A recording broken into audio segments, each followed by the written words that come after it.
We want you to meet 46-year-old Randy Pausch. He's father of 3, invited to give what are called the Last Lectures, a series at Carnegie Mellon University. And we read about him in the Wall Street Journal because in this professor's case, there is a meaning as he tells the students what he's learned about life by looking at death. He told the room that he has pancreatic cancer. If you had one last lecture to give before you died, what would it be? In case there's anybody who wandered in and doesn't know the backstory, my dad always taught me when there's an elephant in the room, introduce them. If you look at my CAT scans, there are approximately 10 tumors in my liver, and the doctors told me 3 to 6 months of good health left. That was a month ago, so you can do the math. The diagnosis a grim reality, but the professor proved he doesn't do grim. We're not going to talk about spirituality and religion, although I will tell you that I have experienced a deathbed conversion. I just bought a Macintosh.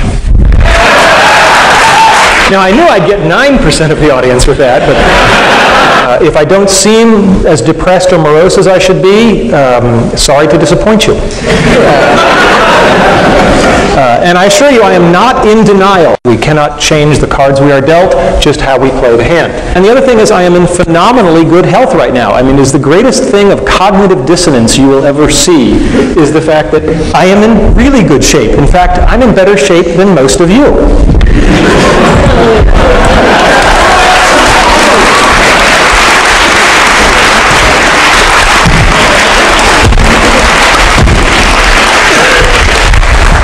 So anybody who wants to cry or pity me can come down and do a few of those, and then you may pity me.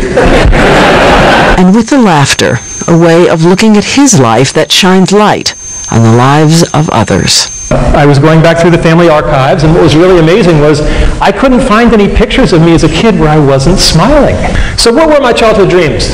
You may not agree with this list, but I was there.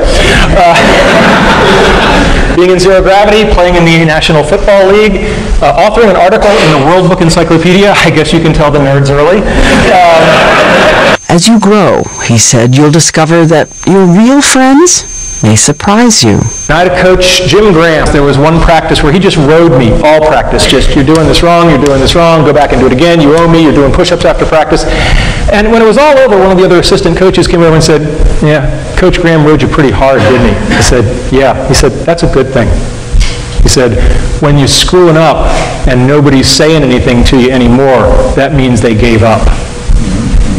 And that's a lesson that stuck with me my whole life, is that when you see yourself doing something badly and nobody's bothering to tell you anymore, that's a very bad place to be. Your critics are your ones telling you they still love you and care.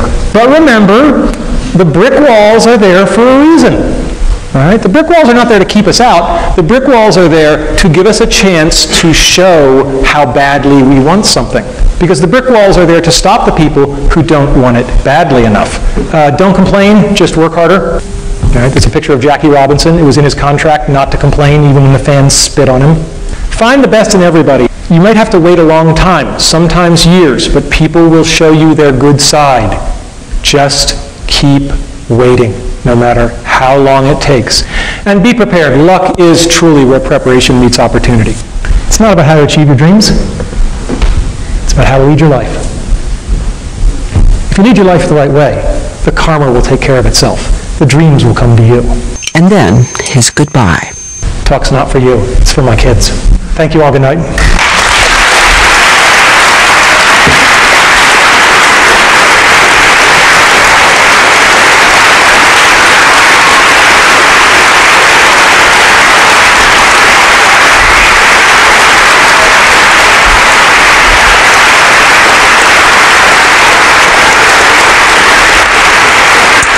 And the professor, Dr. Randy Pausch, joins us this morning. It's good to have you here. You said once that your mother used to introduce you as a doctor, but not the kind who helps people.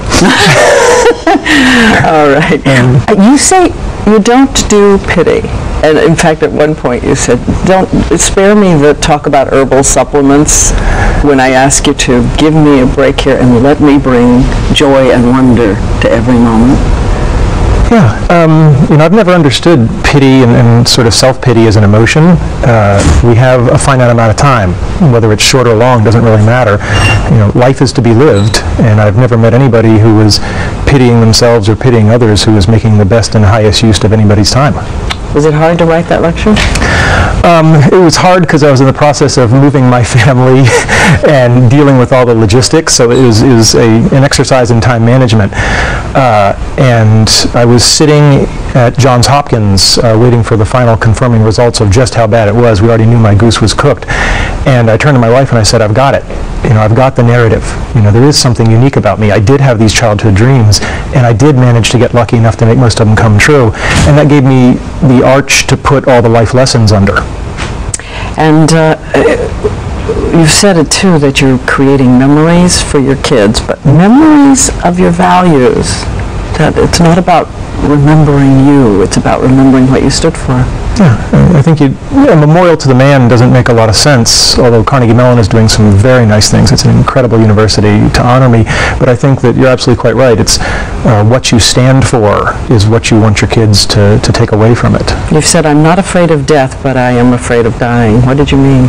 The particular way I'm going to die is not going to be particularly pleasant. It will probably be physically uncomfortable, and it won't be an easy thing for either my wife or my kids to watch. So I don't think I'm going to enjoy the process as much as I'd like to. I think it'll be a real challenge to see if I can squeeze the lemons hard enough to still get some lemonade the last few weeks. But death itself, to be cliched, death is a part of life.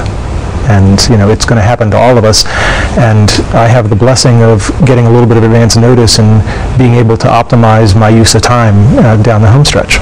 So your lecture, in a sense, continues this morning.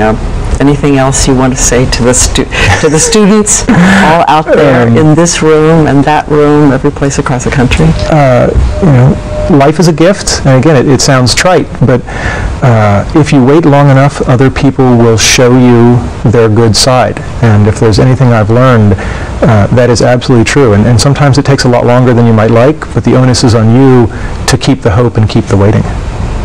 You also said you'd be surprised how helpful people can be if you tell them the truth. Oh my God, yes. So many people take the shortcut. I can try to get something in the short term if I shade the truth a little bit. And once you start shading the truth, it's amazing how far you can rationalize. But if you just hold to the integrity of, I'm going to tell you the truth all the time, there are so many times in my life where, 2 months, 2 years, 10 years, 20 years later, somebody says, I dealt with this Pausch guy and he always told me the truth, and now I'm in a position to maybe help him out. And being the kind of person other people want to help is the most objective way I can describe lead your life the right way, because there's a very tangible, selfish payoff that you can be motivated by, I guess. And they're here for you now? I cannot tell you. Dennis Cosgrove, who's one of my favorite people in the whole universe, said, so how does it feel to be living the ending of It's a Wonderful Life? There have been so many people who have just swamped my family and me. And, my wife has just been incredible through all this. I knew I married a tough woman. I didn't know I'd be cashing in all those chips so thoroughly, but she's just been incredible. And so many people have helped us in so many ways. It's just been very heartwarming. Well, Dr. Pausch, I just want to say, we love your mother, but you are the kind of doctor who helps. Really, thank you. Thank you. It's a real honor to meet you. Yeah. And you can watch more of the professor's lecture on abcnews.com. Go there. Watch the whole thing. Go there. It's good for your life. We'll be back.